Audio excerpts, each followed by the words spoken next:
성경 창세기 4장 16절부터 26절까지 같이 읽읍시다. 시작. 가인이 여호와 앞을 떠나서 에덴 동쪽 노 땅에 거주하더니 아내와 동침하매 그가 임신하여 에녹을 낳은지라. 가인이 성을 쌓고 그의 아들의 이름으로 성을 이름하여 에녹이라 하니라. 에녹이 이랏을 낳고 이랏은 무후야엘을 낳고 무후야엘은 무두사엘을 낳고 무두사엘은 라멕을 낳았더라. 라멕이 두 아내를 맞이하였으니 하나의 이름은 아다요 하나의 이름은 실라였더라. 아다는 야발을 낳았으니 그는 장막에 거주하며 가축을 치는 자의 조상이 되었고 그의 아우의 이름은 유발이니 그는 수금과 퉁수를 잡는 모든 자의 조상이 되었으며 실라는 두발가인을 낳았으니 그는 구리와 쇠로 여러 가지 기구를 만드는 자요 두발가인의 누이는 나아마였더라. 라멕이 아내들에게 이르되 아다와 실라여 내 목소리를 들으라. 라멕의 아내들이여 내 말을 들으라. 나의 상처로 말미암아 내가 사람을 죽였고 나의 상함으로 말미암아 소년을 죽였도다. 가인을 위하여는 벌이 7배일진데 라멕을 위하여는 벌이 77배이로다 하였더라. 아담이 다시 자기 아내와 동침하며 그가 아들을 낳아 그의 이름을 셋이라 하였으니 이는 하나님이 내게 가인을 죽인 아벨 대신에 다른 씨를 주셨다 함이며 셋도 아들을 낳고 그의 이름을 에노스라 하였으며 그때의 사람들이 비로소 여호와의 이름을 불렀더라. 아멘. 오늘은 인류를 지배하는 문화가 무언지, 인류를 지배하는 문화가 또 인류의 역사를 지배하거든요. 그 문화가 크게 나누어 보면은 네 가지로 이야기를 할 수 있어요. 이걸 알아야 우리가 신앙생활하면서 이것의 지배를 받지 않고 이것의 자유로운 사람으로서 신앙생활을 할 수 있다고요. 이것의 지배를 받는 순간 우리는 그것들의 노예가 돼요. 이 문화의 지배를 받는 순간 그 문화의 노예들이 돼요. 이건 부인할 길이 없어요. 그래서 이런 문화들이 있다는 것을 이해를 해야 그 문화에 내가 지배를 받지 않는다. 지배를 받지 않는다는 것은 그 문화로부터 자유로운 사람이 된다는 걸 의미하거든요. 어차피 세상을 살아가면서 세상 문화에서 내가 완전히 벗어나서 살 수는 없어요. 그런데 세상 문화에서 내가 묶이지는 않을 수 있거든요. 그것에 묶이지는 않고 그냥 누릴 건 누리고 그 혜택을 받는 건 받는 거고 거기서 그쳐야지. 그것에 내가 지배를 받기 시작하면은 어찌 보면은 나는 그때부터 영성을 잃는 사람이 된다고요. 영성을 잃다 보면은 인간성도 잃게 되거든요. 이런 것들을 먼저 이해를 하고 하나님께서 왜 이런 것들을 성경에 말씀해 놓으셨는지 하는 것들을 이제 함께 아울러 생각해 볼 수 있을 거예요. 이 세상의 문화는 알게 모르게 우리들에게 우상 노릇을 하거든요. 그 우상에서 자유롭지 못하면 우상을 섬기게 되고 우상을 섬기게 되면 하나님과는 상관이 없는 사람이 된다고요. 그러면 하나님의 사람으로 거듭날 수가 없죠. 하나님의 사람으로 거듭난다는 것은 그래서 우선 가장 첫 번째 세상의 문화에 내가 사로잡히지 않는 사람, 그 문화에 지배받지 않는 사람, 그 우상에 지배받지 않는 사람이 되는 거예요. 세상 문화가, 이 세상 세속된 문화가 어디에서부터 시작이 되느냐면 아담으로부터 시작이 되거든요. 알고 보면 아담이 에덴 동산에서 사탄의 유혹을 받잖아요. 사탄이 유혹한 것이 네가 하나님처럼 되어라잖아요. 네가 하나님처럼 되어라. 자, 우리가 하나님처럼 되려면 뭐가 필요해요? 우리가 하나님처럼 되려면 뭐가 필요해요? 현대적 관점에서 이렇게 쉽게 이해할 수 있어요. 우리가 하나님처럼 되려면 지식이 필요해요. 지혜가 필요해요. 정보가 필요해요. 요즘을 정보사회 문화라고 하잖아요. 정보를 다른 말로 바꾸면 지식이에요. 그 지식이 쌓이고 쌓이면 우리에게 지혜가 생겨요. 지혜와 지식이 없이는 이 세상에서 우리가 살아가는 것이 거의 불가능해요. 이 땅에서 살아가는 것이. 그래서 지혜와 지식은, 정보는 우리에게 꼭 필요한 거예요. 요즘 사회에서 최신 정보를 우리가 가지지 못한다면 우리는 뒤처진 사람이 되고 말잖아요. 최신 정보 어떤 걸까요? 얼마까지만 해도 우리나라에서는 부동산의 정보, 이것이 굉장히 민감했었어요. 부동산의 정보를 제대로 정확하게 많이 가지고 있는 사람이 경제적으로 넉넉하고 뿐만 아니라 여러 가지 자기가 하고 싶은 것들을 마음대로 할 수 있는 위치에 서게 된단 말이에요. 이 지식이에요. 정보예요. 그런데 우리나라에서 가장 그래도 고급 정보를 가지고 있는 사람들이 어떤 사람일까요? 우선 당장은 과학적 정보를 가지고 있는 사람들이라고 생각하겠죠. 그것도 대단해요. 과학적 정보를 가지고 있는 사람들이래야 사회를 리드할 수 있잖아요. 그런데 그보다도 윤석열 대통령이 대통령 취임하면서 가장 강조했던 말, 그 후보 시절에도 아주 강조했던 말, 공정과 상식 많이 강조했잖아요. 공정과 상식이라는 것을 정확하게 분별할 수 있는 지식이 어떤 지식이에요? 법이죠. 우리나라 법이죠. 법이죠. 법대로. 그런데 우리나라 법이 완전하지는 않죠. 아니, 이 세상에 어떤 법도 완전한 법은 없어요. 그래서 헌법재판소에서 재판을 할 때 우리나라의 헌법을 가지고 재판을 하나요? 헌법재판소에서 우리나라 헌법이 잘못됐습니다 하고 헌법 소원이 들어오잖아요. 그럼 뭘 가지고 판단을 해요? 그 헌법을 만든 정신이 있어야 돼요. 그 헌법을 만든 정신이 무엇인가를 알아야 이 헌법이 제대로 된 헌법인지 잘못된 헌법인지를 판단할 수 있거든요. 헌법 정신이 중요한 거예요. 그 헌법을 만든 정신. 그래서 법을 가진 사람, 이 법이라는 것을 또 다른 말로 하면 원리와 원칙과 기준과 진리를 가지고 있는 사람. 과학 쪽에도 그렇죠. 과학에서도 원리와 원칙, 기준, 진리, 법, 이걸 가지고 있는 사람들이 과학의 지식을 좌지우지해요. 어느 분야도 마찬가지예요. 이 지식의 문화, 뇌가 이것을 먹는 날에는 뇌가 하나님처럼 된다고 하는 가장 첫 번째 등장하는 것이 지식의 문화예요. 그런데 이 땅의 지식은 물리적인 지식의 한계성을 가지고 있어요. 그 무엇도 거기에서 벗어날 수가 없어요. 물리적인 지식, 물질 세계의 지식, 우리가 이 땅에 살아가면서 몸으로 느끼고 체험되어지는 것을 토대로 해서 만들어진 지식. 그런데 그것은 근본적인 원리를 지향하지는 않거든요. 지향할 수가 없어요. 근본적인 원리 자체를 모르니까 인간은. 그래서 더 완전한 지식 속으로 들어가려고 지금 인류는 몸부림을 쳐요. 어떤 나라도 다 마찬가지고 어떤 학자도 다 마찬가지고 더 완벽한 지식을 갖기 위해서 몸부림을 친다고요. 그 지식을 가지고 더욱더 완전한 삶을 살려고, 다른 말로 바꾸면 하나님처럼 살려고. 그런데 물리적인 세계에서 하나님을 벗어난 상태에서는, 하나님을 온전히 알지 못하는 지식의 세계에서는 그 어떤 지식도 완전한 지식이 있을 수가 없죠. 상대적인 지식이죠. 다 상대적인 지식이에요. 그런데 이 지식의 문화가 세상을 지배해요. 그런데 지식의 문화가 세상을 지배한다는 사실을 어렴풋이 알아요. 다들 확실하게 아는 게 아니에요. 너무나 많은 사람들이 그래요. 확실하게 아는 게 어렴풋이 알아요.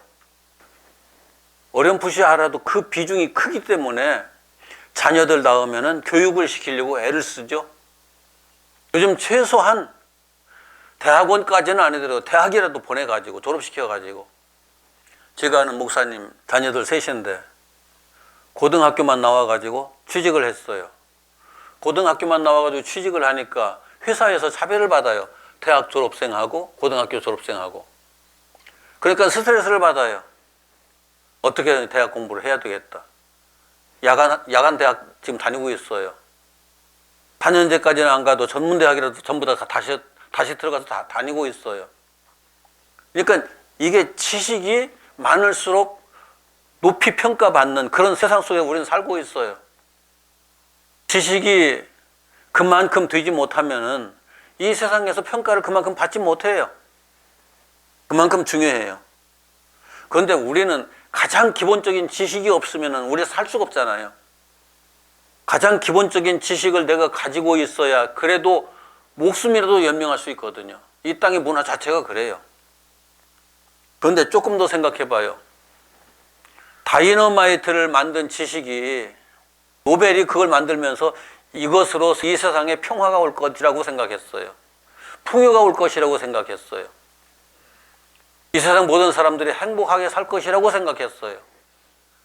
발명해놓고 나서는 그것 때문에 긍지가 대단했죠.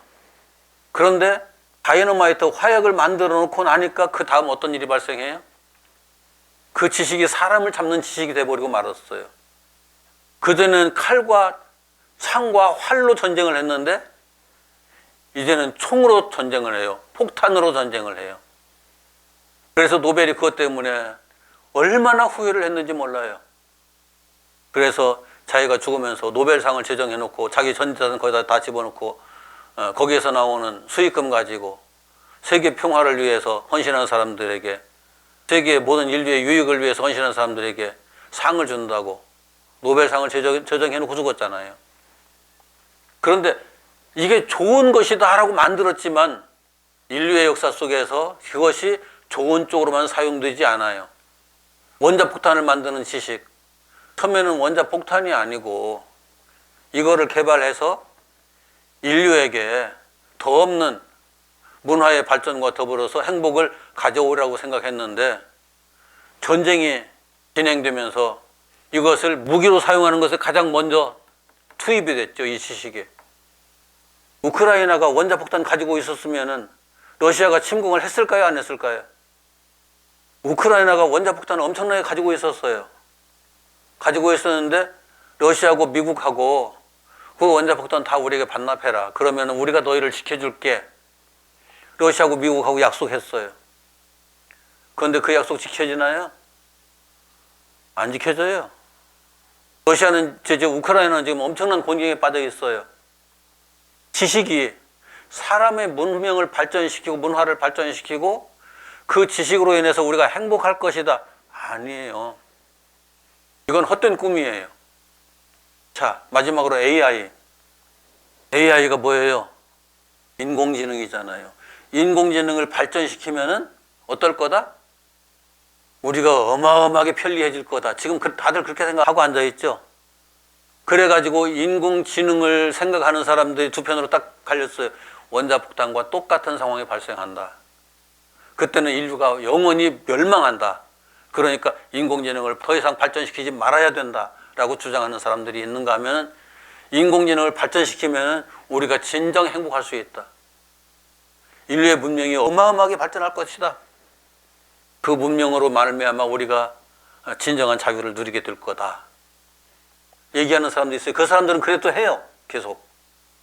어느 쪽이 이길 것 같아요?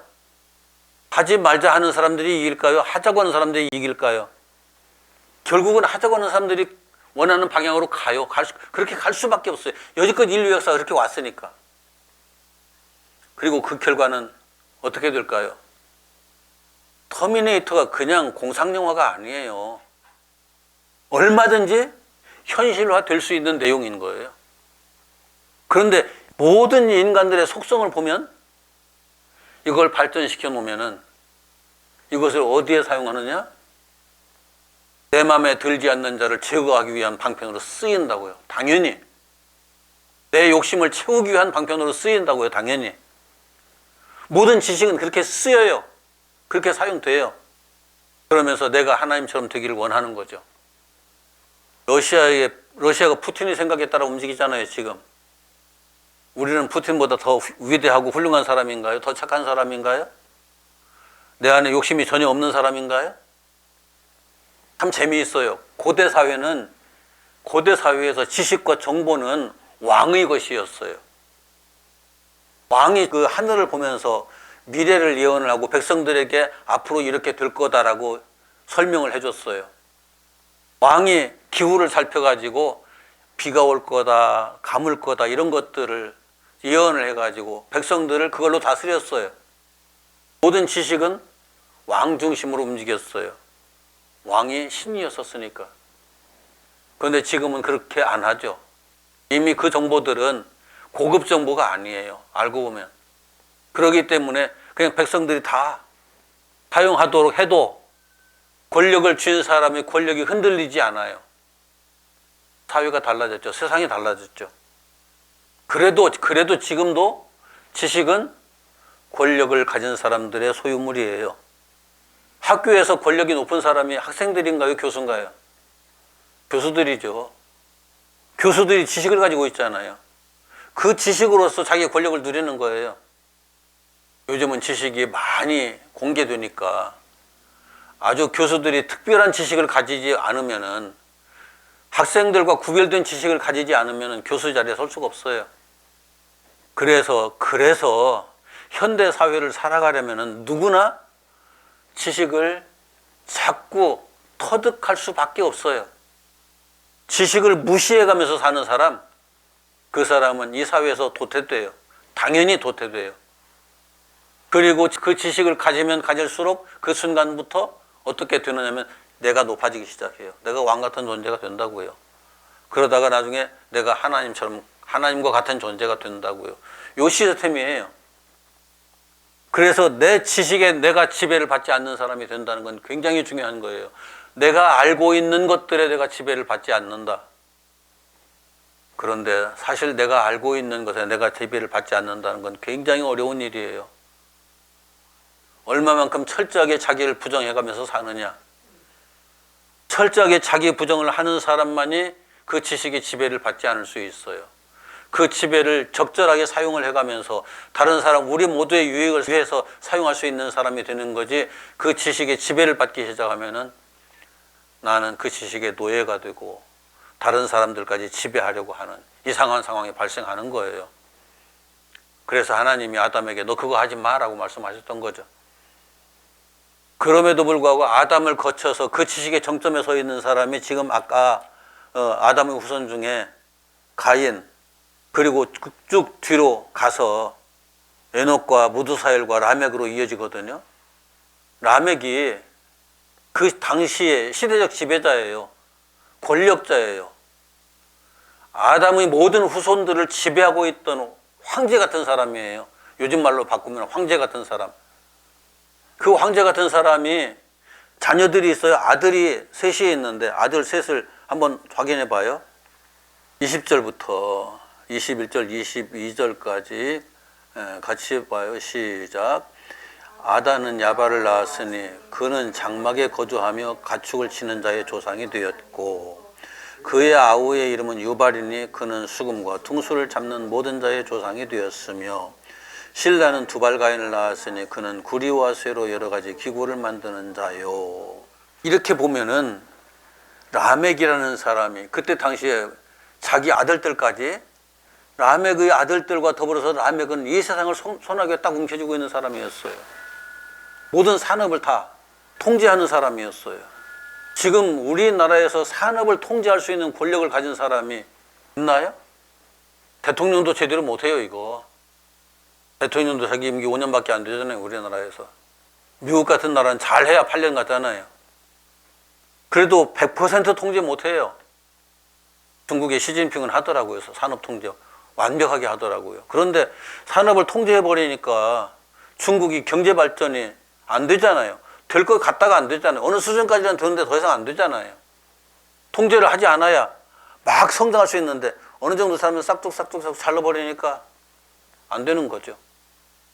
그런데 라멕은 모든 산업을 개발하고 육성하고, 그래서 그 산업으로 모든 백성들을 다 지배하고 다스릴 수 있는 사람의 위치에 있었다고요. 아담에게서 두 아들이 있잖아요. 가인 있고 아벨이 있잖아요. 아벨은 일찍 죽어버리죠.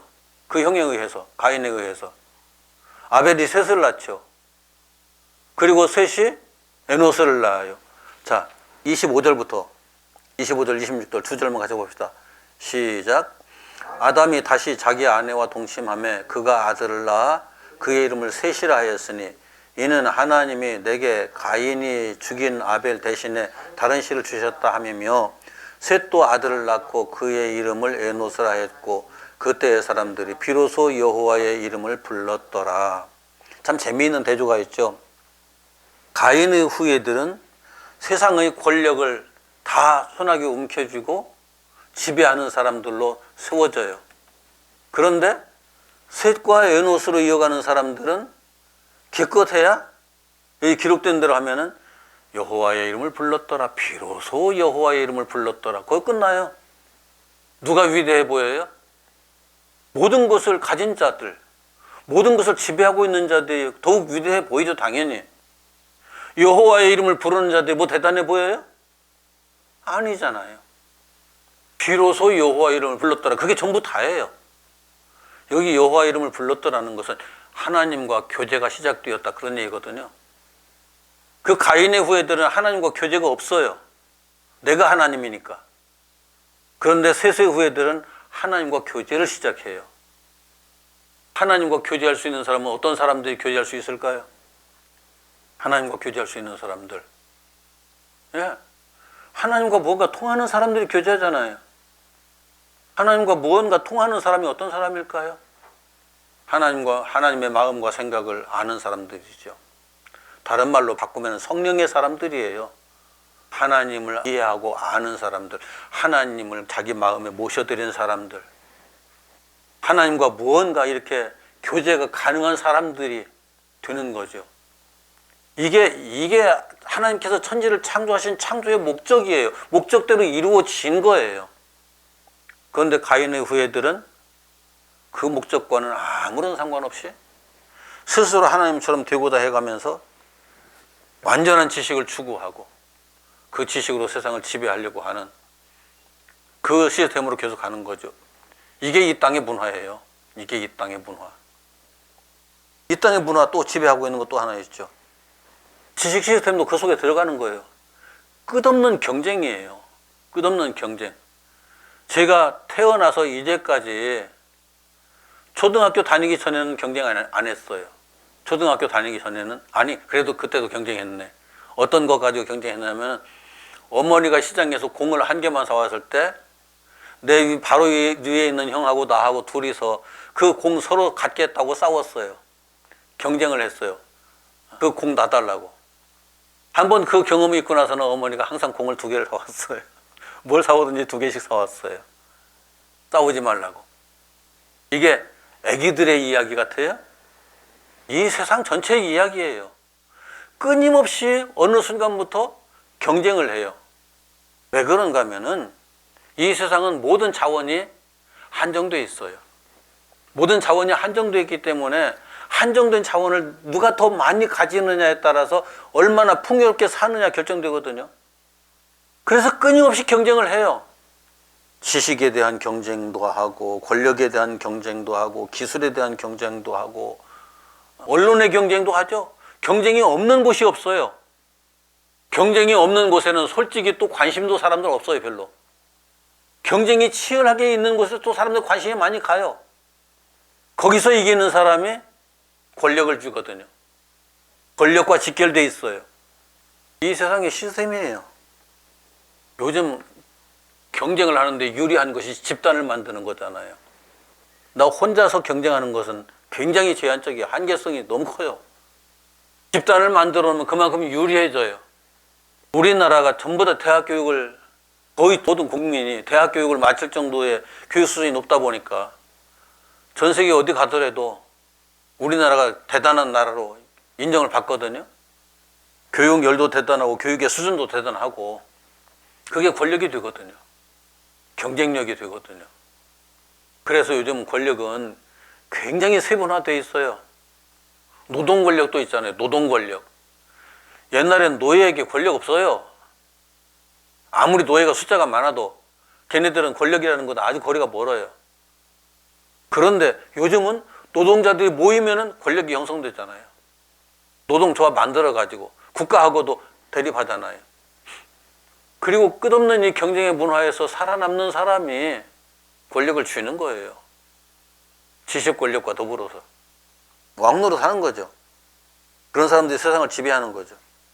많은 사람들에게 그만큼 지지를 받으면은 우리나라 국민들에게 50%만 지지를 받는다면 그 사람은 대통령 돼요. 누가 뭐래도 돼요. 우리나라 국민들의 절반만 지지를 받는다면 그 사람은 다음 대선에서 대통령 될 수밖에 없어요. 권력의 최상의 위치에 올라갈 수 있다는 얘기죠. 그래서 그 많은 사람들의 지지받기 위한 그 경쟁도 엄청나게 많이 하거든요. 엄청나거든요. 지금 내년에 선거잖아요. 그 선거판에 내가 나가면 얼마만큼 지지를 받을 것인가 이걸 계산을 쫙 해가면서 지금 신경전을 많이 벌이고 있잖아요. 이게 이 땅의 문화예요. 이 땅의 문화. 이건 어떤 경우에도 이 문화는 없어질 수가 없어요. 그런데 경쟁은 언제부터 시작됐어요? 아담 안에서 시작됐지만 이것이 겉으로 드러난 것이 가인과 아벨의 경쟁이죠. 가인과 아벨의 경쟁. 하나님께 인정받고자 하는 경쟁. 그게 권력이 되거든요. 최상의 절대적인 신의 인정을 받는다. 그것보다 더 큰 권력 없죠. 그 인정을 받기 위해서 가인은 경쟁을 했어요. 아벨은 경쟁을 하지 않았어요. 그런데 알게 모르게 그 이후에 모든 인류의 역사에서 모든 인간에게서 경쟁이라는 것은 그 존재 자체에서 발현하는 존재의 특징이 돼버리고 말았어요. 우리들이 누군가 경쟁하려고 할 때 경쟁하려고 하는 그 순간부터 가슴에서 뭔가 이렇게 올라오잖아요. 내가 이겨야지. 하나님은 그거 하지 말라는 거예요. 사랑하라고 말씀하신 거예요. 사랑과 경쟁은 공존할 수가 없어요. 사랑하는 사람과 경쟁해서 이겨야 될 필요가 없거든요.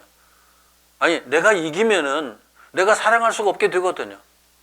가인이 아벨을 사랑했으면은 가인이 아벨을 죽였을까요? 경쟁하지 않고 사랑했으면? 인류 역사에서 이 부분에 대해서 좀 교회에서 성도들이 신중하게 생각을 해야 돼요. 깊이 생각을 해야 돼요. 내가 무언가 경쟁심이 생겨가지고 내가 경쟁해야 된다고 딱 생각하는 그 순간, 아, 이러면 하나님께서 싫어하신다. 하나님께서 싫어하시는 것뿐만 아니라 내 생명을 잃는다. 하나님에게서 내가 영원히 벗어난다. 그 생각을 해야죠. 그런데 이 땅의 문화가 내가 경쟁하지 않고서는 살 수 없는 문화로 지금 형성되어 있거든요. 여기에서 우리가 어떻게 자유로울 것인가 하는 것은 우리들에게 맡겨진 숙제예요. 성령께서 도우시면 되지만 성령의 도움을 받으려면 그 숙제 앞에 결연히 서서 거기에 내가 흔들리지 않는 사람으로, 내가 그것에 더 이상 지배를 받지 않는 사람으로 서야겠다는 그 마음의 다짐이 있어야 성령께서 그 사람을 이끌고 가시거든요. 세 번째, 이 땅의 문화가 욕망의 문화예요. 욕망의 문화가 가장 두드러지게 우리 그 문화 속에서 나타나는 것이 경제 문화죠. 돈을 사랑하지 않는 사람 없잖아요. 돈은 경제의 상징이잖아요. 경제를 상징하는 게 돈이에요. 모든 것이 다 돈으로 귀결돼요. 이 땅에서 모든 문화들의 속성이 또 그렇게 같이 맞물려 있거든요. 물리적 욕망. 자, 내가 욕망하는 게 없으면 내가 발전을 할까요? 못 할까요? 욕망하는 게 없으면, 지식을 배우고자 하는 욕망이 없으면 공부 안 하겠죠. 발전 안 하죠. 과학을 발전시키고자 하는 욕망이 없으면 과학 발전 안 하겠죠. 정치를 발전시키고자 하는 욕망이 없으면 발전 안 하겠죠. 모든 문화는 욕망으로부터 시작되고 발전해 가요. 지금까지도 계속 그것이 이어져 왔어요. 그래서 욕망이 얼마나 강한가 하는 것과 그 문화를 누가 선도하느냐가 같이 또 연결되어 있거든요. 욕망이 강한 사람이 연구하잖아요. 공부하잖아요. 힘쓰고 애를 쓰잖아요. 욕망 없는 사람은 아무것도 안 해요. 그러니까 문화가 발전할 일이 없죠. 그런데 욕망은 생존과 직결되어 있다고요. 내가 먹고자 하는 욕망, 편안해지고자 하는 욕망, 즐거워지고자 하는 욕망, 이 모든 욕망들이 다. 그런데 돈이 없으면 편안하지 않죠. 돈이 없으면 즐거워지지가 않죠. 쉽지 않죠, 이 부분이. 맞물려 있는 것처럼 보이잖아요. 그 욕망을 이루려고 하면 결국은 또 투쟁해야 되죠. 경쟁해야 되죠. 이게 다 같이 얽혀 있어요. 지식, 경쟁, 그리고 경제, 이 모든 것들이 다 같이 맞물려 돌아가요. 다른 것만 하나만 똑 떼어내가지고 따로 설명할 수 없는 부분이에요. 아까도 말했지만 그런데 발전은 언제나 평화를 보장해 주지 않아요. 아이러니예요. 자, 지금 우리나라뿐만 아니고 이제 세계 여러 나라들이 다 그렇지만 특히 우리나라, 오늘부터 블랙아웃 된다고 그러면 블랙아웃이 뭐냐면은 모든 발전소가 다 멈춰버리는 거예요. 블랙아웃이에요. 모든 발전소가 다 멈춰버리면 어떤 상황이 발생할까요? 우리가 지금 여기 앉아있을래? 앉아있을 수가 없어요. 예, 나가야 되잖아요. 나갔는데 밖에 나가서 차를 탈 수 있을까요? 내 차에 지금 채워져 있는 기름이 있으니까 다 다를 때까지는 타겠죠. 그런데 기름을 다음에 채우려고 하면 전기가 없는데 어떻게 채워요?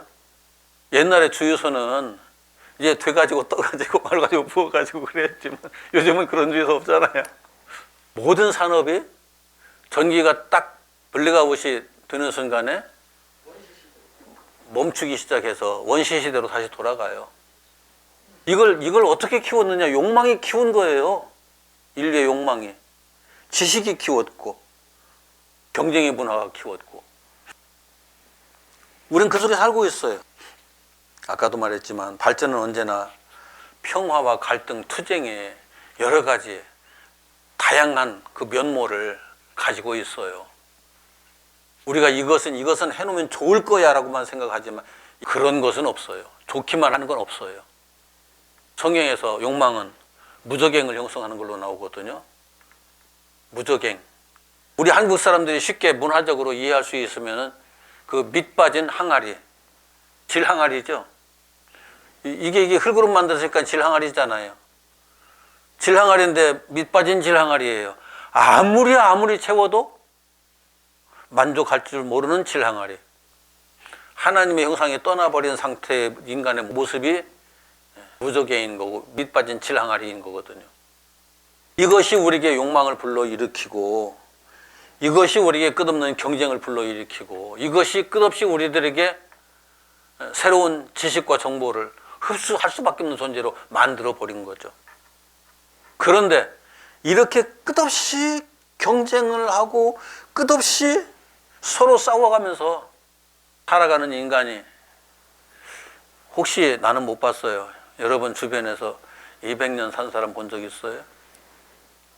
100년 조금 넘게 산 사람들 보니까 그냥 형편없더라고요. 쪼그라질 대로 쪼그라져가지고 저게 사는 건지 싶은 마음이 들더라고요.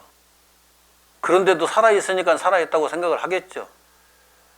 그런데 저도 별로 다를 게 없는 게 초상집에 가서 장례식을 이렇게 참관하면서 아, 죽는구나. 누구나 죽는구나. 한번 생각해요. 그런데 나와서 몇 시간 지나면은 누구나 죽는구나 하는 생각은 이제 온데간데 없어요. 산다는 생각밖에 없어요. 이게 어마어마한 착각 속에 사는 거예요. 나는 엄밀하게 따지면 지금 죽어가고 있는데 시간이 계속 딸려져 나가고 있잖아요. 내게 주어진 시간이. 내게 주어진 생명이 지금 자꾸 이렇게 잘려져 나가고 있잖아요. 그런데 내게 주어진 생명이 잘라져 나가고 있다는 생각 자체를 거의 모든 사람들이 못해요. 왜 그럴까요? 지금 살고 있다고 착각을 하고 있기 때문에 그래요. 죽고 있는 것이 아니라 살고 있다고. 이건 착각이에요. 하나님께서 그렇게 아담에게 분명히 말씀하셨잖아요. 창세기 3장 17절, 18절, 19절 시작.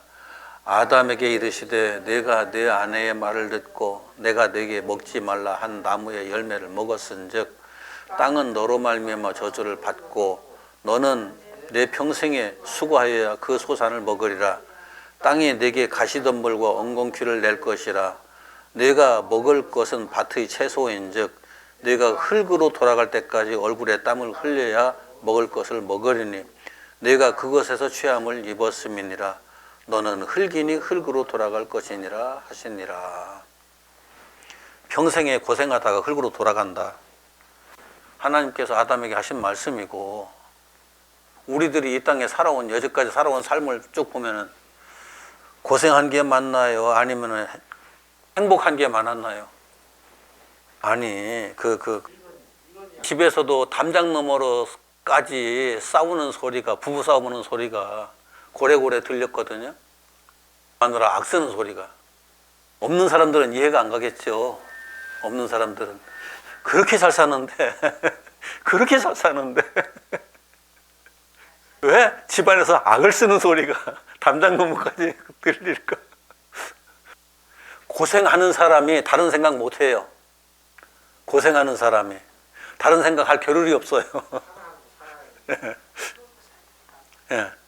먹고 살기 바쁜 사람이래야 다른 결길로 안 빠지지. 아담에게 그렇게 말씀하셔요. 너 먹고 살기 힘들게 살다가 내 삶이 다 하면은 너는 흙이니까 흙으로 돌아갈 거야. 이게 무슨 말이냐면은 이 세상의 문화는 결국은 사망의 죽음이 지배하는 거예요.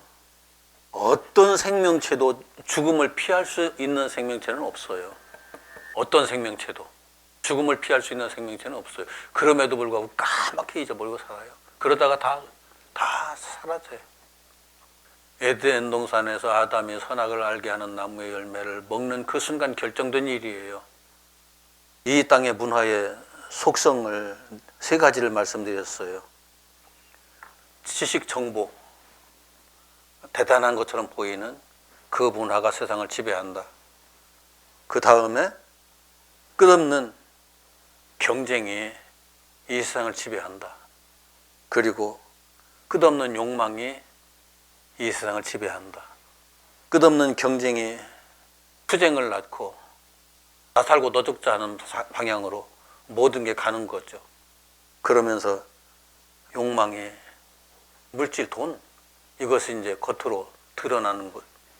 그런데 그 모든 것들을 훨씬 능가하는, 절대적으로, 이 모든 것들은 어찌 보면 상대적인 거예요. 그런데 사망은 절대적인 거거든요. 앞에 세 가지는 그냥 어느 정도 상대성이 있는 거예요. 그런데 사망은 피할 수 없는, 어느 누구도 피해갈 수 없는 절대적인 속성을 지니고 있는 거죠. 이 네 가지 문화에 우리들이 놓여 있다는 사실을 정확하게 이해를 한다면은 이런 것들로부터 자유로울 수 있는 그 길은 오직 하나님을 알고, 하나님이 처음 우리를 창조해 주셨을 때 그 창조해 주셨던 그 첫 모습, 하나님의 형상을 다시 회복하고 하나님 아버지께로 돌아가는 것, 하나님 나라로 돌아가는 것, 그것밖에는 다른 방법이 없어요. 이것이 창세기에서부터 우리들에게 계속 말씀하고 있는 내용인데, 요한계시록에서도 이것이 정확하게 나오거든요. 요한계시록에서 네 마리 말로 표현이 돼요. 네 마리 말. 계시록의 네 마리 말은 이 문화 속에서 우리가 살고 있다. 이 문화에 우리가 얽혀버리면은 결코 구원받지 못한다. 이것을 초월한 사람으로서, 이것에서 자유로운 사람으로서 살아가는 것이 중요하다. 그런 사람들이 이 땅에서 하나님과 교제해가면서 사는 사람들이 되는 거죠. 예수 믿는 건 그것 때문이에요. 예수님은 하나님이시고 그 하나님이 우리를 하나님과 교제하는 존재가 되게 하기 위해서 오셨고, 그래서 지금도 내 말을 듣고 내 말을 지켜라 라고 말씀하시는 거예요. 예, 우리가 예수 믿는 이유예요. 기도합시다.